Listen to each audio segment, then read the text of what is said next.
Hello, welcome to our podcast. Is this a podcast?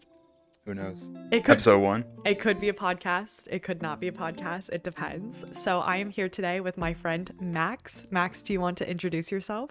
Cool, yeah. My name is Max. I'm a software engineer working at a small health tech startup right now. I am about a year out of college right now, and yeah, just living up. What's your TC? We'll call it 160 Is that base? plus A little bit base. plus a little bit. Yeah, Plus a little mostly bit. base. Mostly Almost base. entirely base. Okay. Yes. Do you No stock option. Well, no stock Right, because value. startup. Yeah. Is it what series of startup is it? We're at Series A. We just raised our Series A in January. I joined in mid-June. So. Why did you join? Well, I joined this place because it was a really great opportunity to work in like a really impactful field. Right now, my startup does clinical trial matching for clinical trials in breast cancer and other cancers. Previously, I was at a company doing real estate, and that company, after the interest rates went up and impacted both the tech industry and the real estate industry, they weren't really seeing that as much business as they used to do. So, a lot of layoffs happened, a lot of like changes in, the team structures and stuff, and just wasn't good for the career growth I was looking for. So I had the opportunity to leave that place and go into the new one, and I took it. How many layoffs? Before I joined in the summer after I graduated, there was a layoff before I actually joined, and I survived that one. And then, so that was in June of 2022.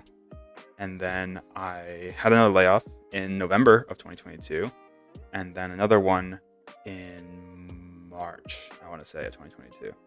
And we survived all those. But I got myself out of there after that. How does it make you feel to have survived all three of those layoffs? I feel there's a lot of mixed feelings about like surviving those layoffs. There's like a bit of survivor's guilt that goes into that in terms of like, I wasn't laid off. I still have my job, and that's great and all. It's a bit of like half like a vote of confidence from management that like, hey, you're doing a decent job. But on the other side, it's like, you feel bad about like all those people, all those coworkers you work with, especially like for me, like my entire new grad class of like 8 people got laid off by the March layoff. And so I was the only one left of like my age group. And so it kind of felt like a little bit alone in that sense as well. Yeah. Did your old, I guess like the new grad class, did anybody ever like reach out to you? Like, was it uncomfortable to talk to them? Because I feel like to some degree that is really scary and like really upsetting because you don't know how to confront that yourself. I mean, again, it's like survivor's guilt, right? So it feels weird to reach out to those people. I'm sure like some of them has reached out to me after that because of like I'm looking for opportunities at my new place as well. And so it's great that we're still on those like good terms, but a lot of them have left to pursue other places, left the New York City area as well. So it's hard to keep up with all of them. Yeah. Were they able to all get back on their feet, or are some of them still looking for roles that you're aware of? Unfortunately, I think a lot of them are still looking for stuff. It's a really hard market for junior engineers, especially with somebody a year out of college. And so, yeah, it's tough out there. But not for you. Again, we're you get what you're given, and you try to make the most of that. And so, yeah, I would be lying by saying, I feel a little bit privileged, but, Speaking of, how much do you spend on rent? Like, what proportion of your income would you estimate you spend on rent and like necessities to live? So right now I budgeted myself. Right now I have a take home of about, I think 8,000 a month after taxes, and I budgeted about 6,000 of that to rent and like spending every month, and then the rest of it goes towards savings. So I save 20. I mean, like, by that math, I save about 25% of my income after tax income, minus the 401ks and stuff.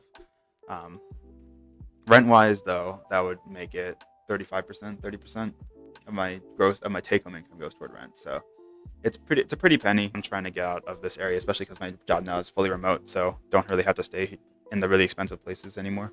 Do you have any plans of like where you're going to move next? Not really. I think it's really dependent on my girlfriend, who's going to be coming back to the New York City area soon. I'm looking towards moving toward like a cheaper area in this right now. Like Jersey City is getting very expensive, so we're trying to move toward maybe like a Brooklyn or maybe like a Union City or Weehawken. Looking for that, yeah. Weehawken?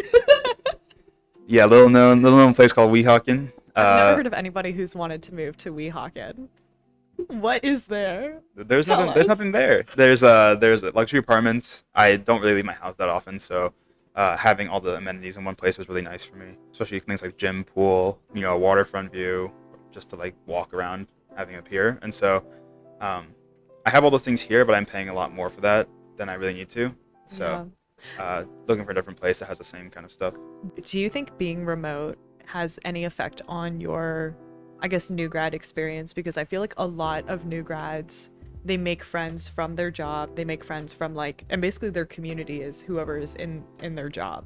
Yeah, definitely. I feel like I have less opportunities to connect with people my age, especially because at these startup companies, they're really taking like anybody who's good and not really like they don't have a regular like class of like new grads or interns or anything like that. They just take, when you're especially when you're Series A, you take the most qualified candidates, and so the most qualified candidates tend to have a lot more experience in the field.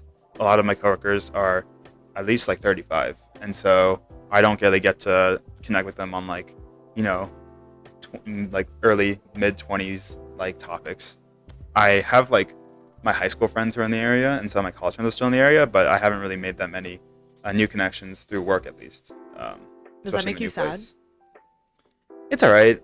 I have plenty of people to talk to, so I'm not really like Like feeling me, deprived. Yes, we talk too much, but I I don't don't really think feel deprived in that sense. So no. we talk too much. I don't think that's true. Okay, whatever. Yeah, speaking of which, so before you're working at a Series D, Yes. do you find any differences in work between Series A and Series D? And for people who don't understand like series funding, do you mind explaining it? Yeah. So with series funding, basically, I'm not super into venture capital stuff. I just try to get by with like working knowledge, but the way it works is that you raise multiple rounds of funding. Each round is A, B, C, D, E. Starting with your seed round, which is like basically somebody giving you money to start building the thing. And so Series D really means that you're like about 2 to 3 years into your company. You have a really like strong business model that you're pushing toward profitability with, and you kind of expect to IPO, like go public, become profitable around Series D. You really should be at that point because you've gone through 4 rounds of funding, and it's like that's a lot of people who are getting involved in your company. While you're at Series A, you've gotten your first round of funding. You're still kind of like people believe in you a little bit, but you haven't really built out a product, a fully fledged product yet, and you haven't really, you're not even close to profitability at that point. You're just kind of just burning cash in order to get to there. And so the size of the companies changes a lot between Series D and Series A. I mean, Series D is supposed to be very close to being a real public company, and so they have processes in place. They have over 100, 200 people or something like that, different departments, all the HR practices as well. Meanwhile, at Series A, like our HR department's like 3 people. We don't have a career ladder yet built out. There's not that many security controls on like what you can or can't access, right? I'm hacking. Yeah. I'm hacking your I mean, startup. we have good practices, but like there's Yeah. nothing like super in place yet. I mean, the other thing is there's a lot of things you can do that I wasn't able to do at Series D. Like for example, at my Series A company, like in terms of the work, I am kind of working on making decisions around the new React app that we're writing. We're rewriting our entire like application from Vue to React, and it's our team. My team is the only one working on it. We're 3 people. I mean, if it's not going to be me, I'm 1/3 of the team, for example. So I have to make some decisions on this. And I imagine that at a Series D company or even a larger, like big tech company, you wouldn't be able to get anywhere close to these decisions. So I think that's it's just a really good opportunity. And I really enjoy doing that stuff. Yeah. I work for a big tech company.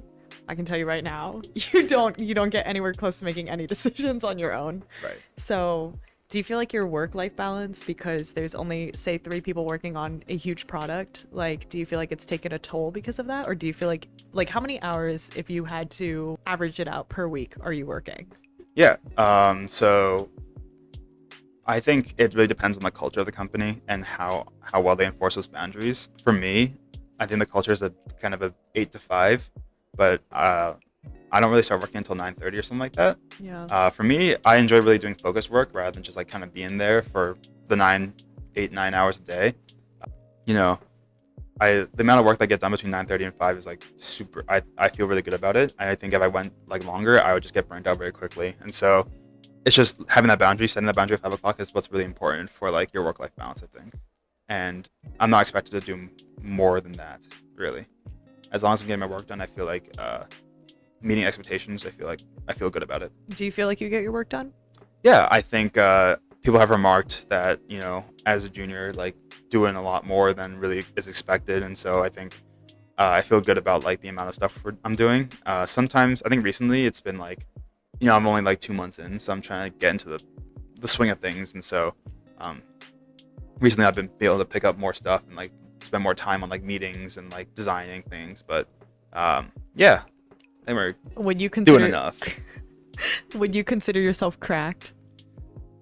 I would consider myself above average, but that's what I mean. If Who you wouldn't? Who wouldn't say that, right? Like, who wouldn't believe themselves to be a little bit above average? I mean, I guess there's a lot of people that have imposter syndrome, but I feel like I've seen enough people that I've been around like a couple of places already that it's just like there are really smart people out there, um, and there are people that are better than me, but I feel like I can kind of hold my own with those people.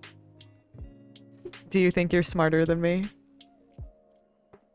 What kind of a question is that? Of course I do. I'm just joking. So That was not a joke, by the way. He's being dead serious right now.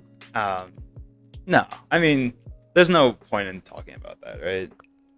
Why are you avoiding the question? It's okay. I do think you are smarter in terms of software engineering for sure. I think I pick up things really quickly, I think and so I too. think Yeah. that just really helps me like come off as smarter. I feel like sometimes I make like stupid decisions and like decisions that bite me in the ass, and I spend a lot of time like trying to like walk this back sometimes. But like Really? I pick like um sometimes I make decisions that's like, I get stuck on this one thing, I keep going with it, I believe I'm right. And sometimes you just gotta take a step back, figure out what's going on. But I think I tend to pick up things quicker and just like be able to like have a working knowledge of things. I think there's a lot of people that are more comfortable with like trying to understand the thing fully before actually working with it. And while that's fine, and you probably have like make better decisions in the long run over that time, it isn't as great for like your day-to-day productivity that you show off and like you get a reputation for. And so I think that's what's really gotten me far at this point, like being a year in. If you, I guess, had to describe yourself, or how would you think your coworkers describe you with your reputation, or what do you think your reputation is at work? I think I want to say our reputation is along the lines of like, you give him anything and he'll be able to figure something out, or he'll be able to make it work, right? So Oh. like, I think the biggest thing for me that I've found gives me success is building up like a trust between coworkers, like me and my team and product and whoever cares, right? And so it's really important that they trust you to do what you need to do, and they'll just give you more stuff and you just more opportunities that way. Yeah.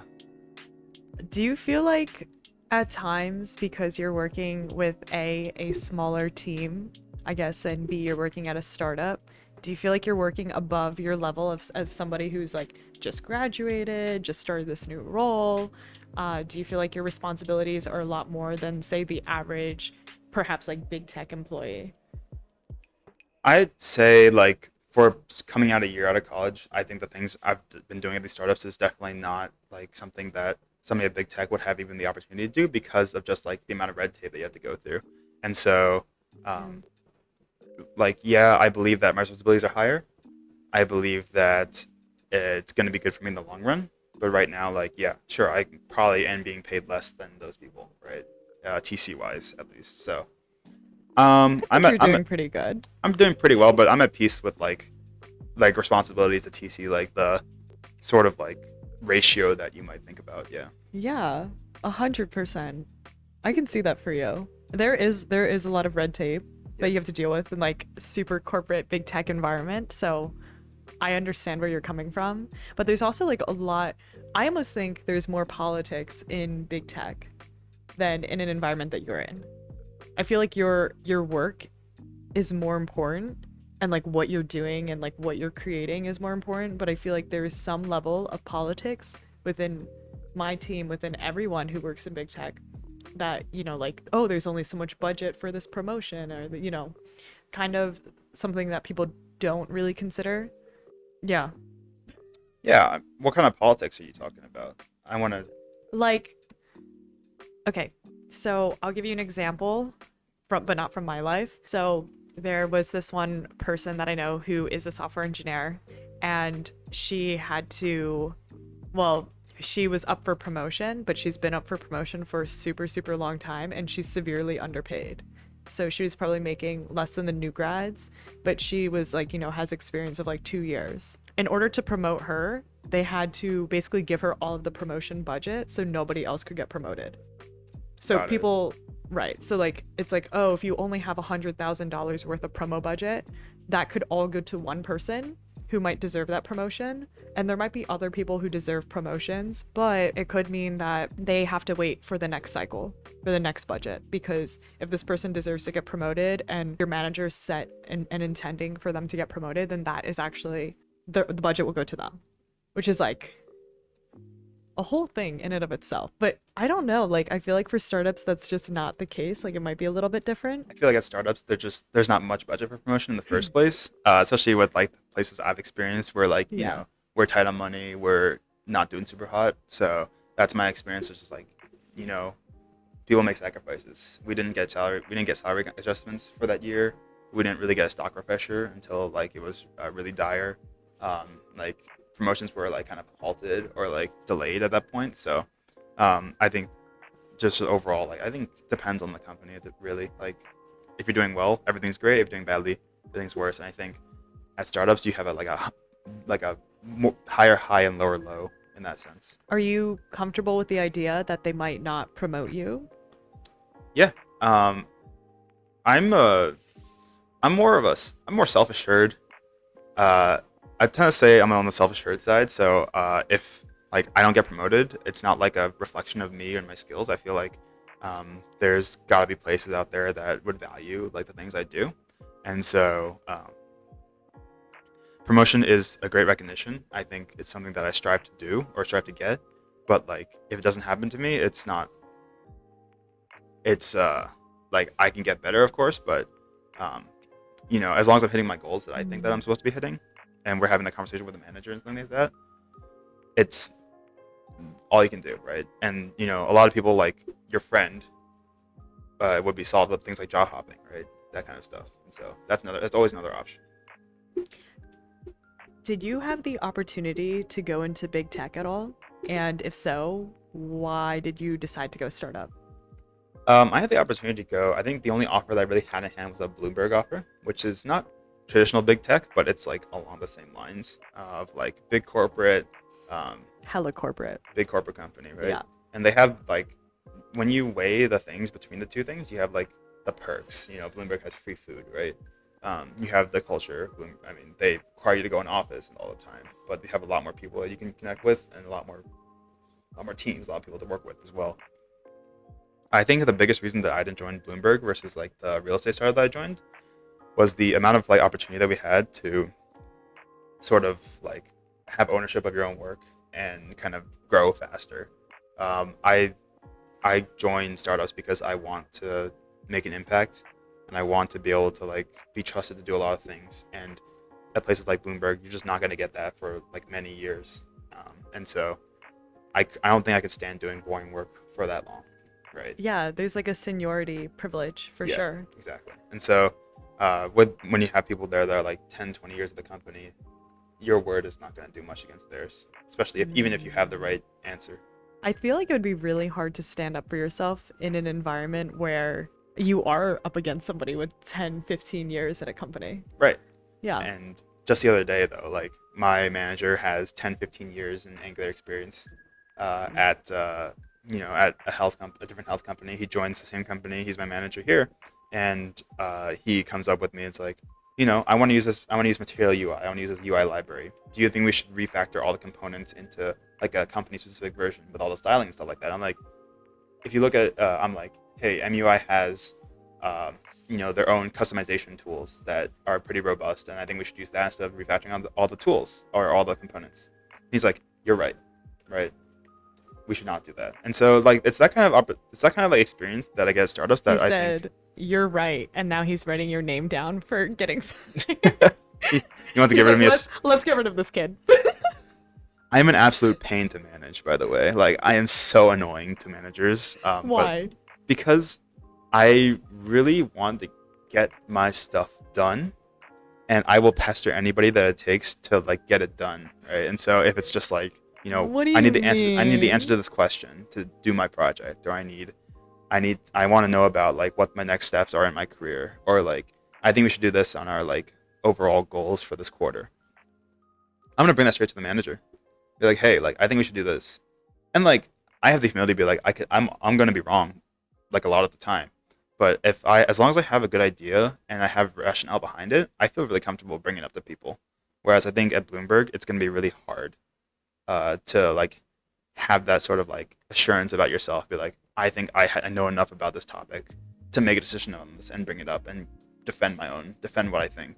So, do you feel like in a startup environment, you are able to be more assertive because there's less red tape, there's less corporate bureaucracy, and that there's this expectation there that your opinion will be respected. And you feel like in a big tech environment, your opinion might not be as respected because you're junior and you have, X amount of levels of years of experience.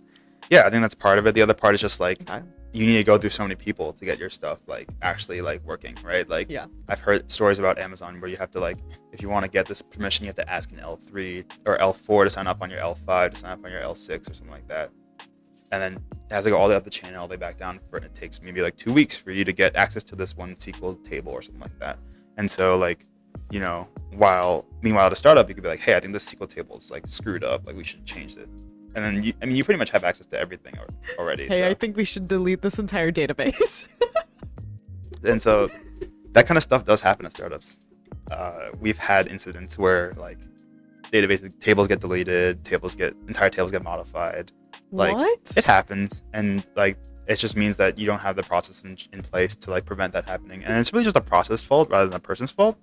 But that's the kind of stuff that happens at startups. Red tape is not always like meaningless, right? It does prevent against these things. Okay. How many times have you taken down prod? Let's hear it.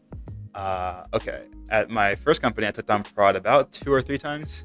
It wasn't like heavily impactful, but I did like create incidents. I think, and then at this company, I took down prod once, and it's funny. He thinks he's but smarter than me, but he's taken down prod so many times. It's easy. I mean, when your staging environments don't match your QA and prod environments, which is very common at like startups. Like sometimes like you don't go through the process of making everything match properly. Things happen. People run one-off scripts. People run like SQL like things that like impact other columns or whatever, and stuff goes down. It happens.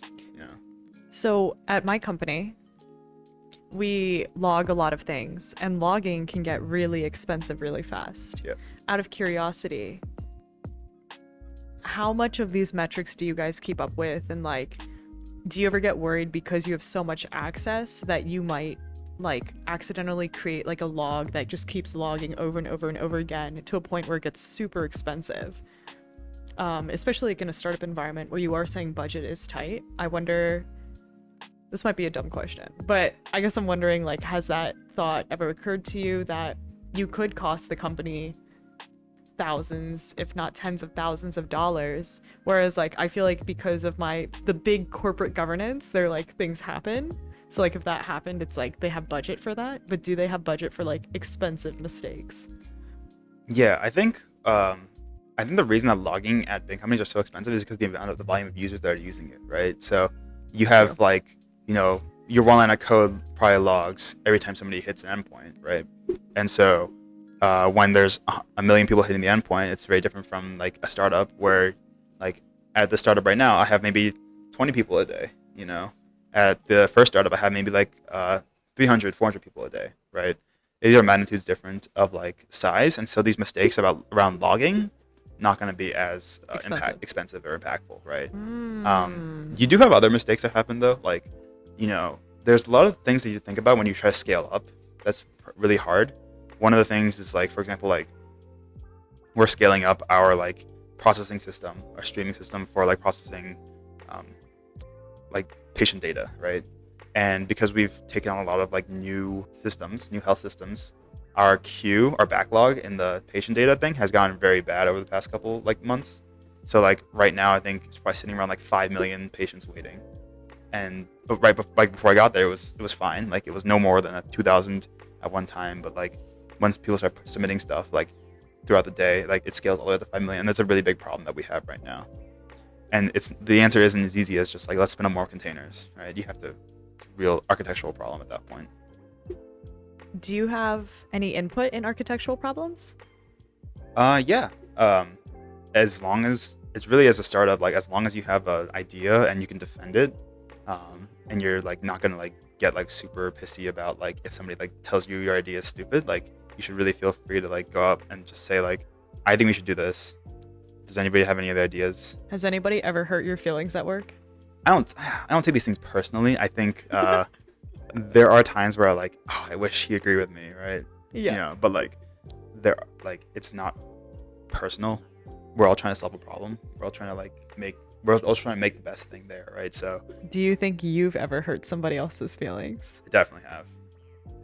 I mean, if you take it personally, like, yeah, your feelings are gonna get hurt. Max has personally hurt my feelings many times. I don't mean it personally, but He like, means it personally. I do He not. means it personally. He means it very personally. I have been personally victimized by Max so many times. We've had discussions, Yes.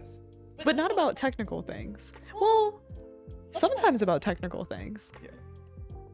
I don't Yeah. think I've personally hurt you about technical things, though, have I? No, I don't think you've personally hurt me No. about it. I feel like it's all personal stuff, Yes. not technical stuff. I feel like if we worked at the same company, we could not work on the same team. No.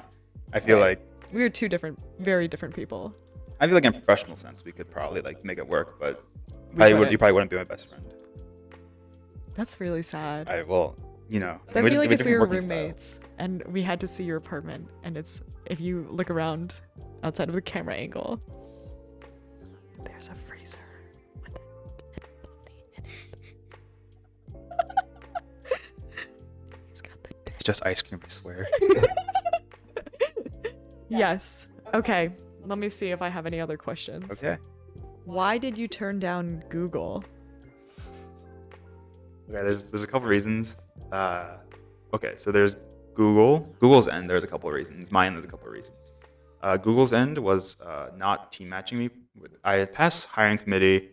I passed the technical interview. I passed, I don't know if like you know how that works, right? Can you go over the process really quickly? Yeah. So Google, when you get past their like online assessment, at the very least, they have a big super day basically of like this interview gauntlet. I think it was like 5 interviews at one day or something like that. And so I did that. I think there was like 4 technical, 1 behavioral mostly, and got through all that. Passed the hiring committee. So after you do all that stuff, your results get sent to a group of people who say like, Google should hire this person or Google should not hire this person.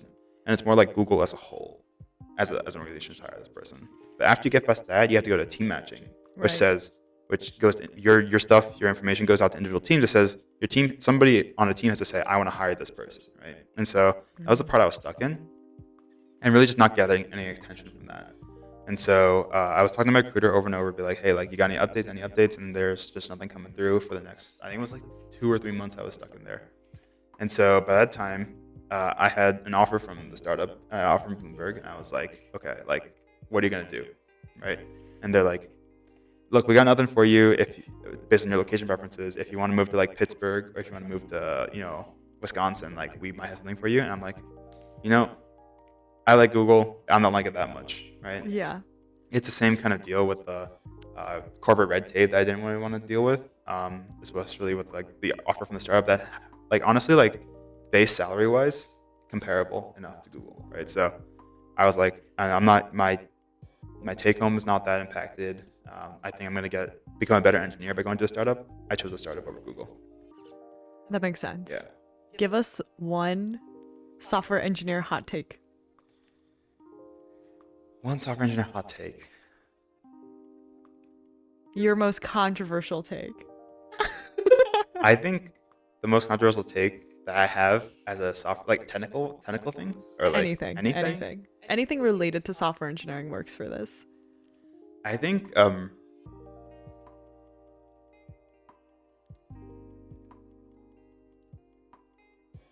I think the most important thing to software engineering is following patterns. I know that's a hot take, It's but not a hot take. I, Try again. okay, I'll do another one. I think state management is really good in front end development, and everybody hates it because it makes stuff really complicated. But I think in order to make scalable applications, you need to have a good state management, you need good patterns, and you need to force everybody to use those, no matter what the patterns are. I don't know anything about front end. Yeah, Somebody confirm that that's a hot take, please. things like Redux or NGRX or like Vuex can be really good as long as you know what you're doing with it. Oh, why are you front end instead of back end or full stack? So I am actually full stack, technically, because at a startup you have to do everything. I think I'm better at front end. I don't really enjoy doing back end work because it's sort of like passing data around, and you don't really get that much satisfaction out of like making your shit work.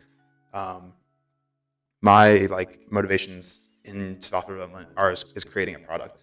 I think the biggest thing that like the closest thing you get to that as a software engineer is doing front end work and making something come to life. And so that's why like I enjoy front end more. I like the hands-on how visual it is. Um, and yeah, I think there's a lot of like front end code out there that like it's very simple, um, but it gets a level of complexity that you can actually do very powerful things with it and make it very easy to develop as well if you know enough about it. Yeah, Do you think front end is more saturated than back end? definitely. I think there's two different ways to get into software development. I think you can go back end or front end. Back end is going to be like straight up coding, right? Like I think you Right. do more back end work, so it's going to be like I access the database, I get a request, I access the database, I send you back data, and it's not really like a lot of like there's not a lot of gotchas. I feel like in back end development that's like but under the hood like you make this mistake. While as front end, there's a lot of like sort of like quirks about like how things work on the front end that you have to be very knowledgeable about.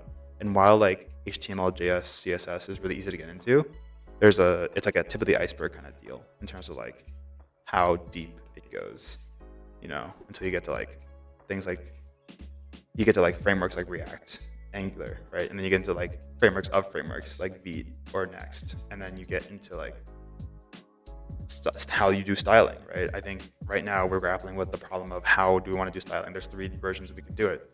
There's Emotion, which uses like styling, like it's a CSS and JS kind of thing. There's like styled components, which is just weird in itself. I like. And then there's like SAS modules, which uses CSS and injects them into like components. And so like Right. there's so many like small things that you would have to do I to see. figure it out. My MacBook's on low power, so we have to end this. Thank you, Max.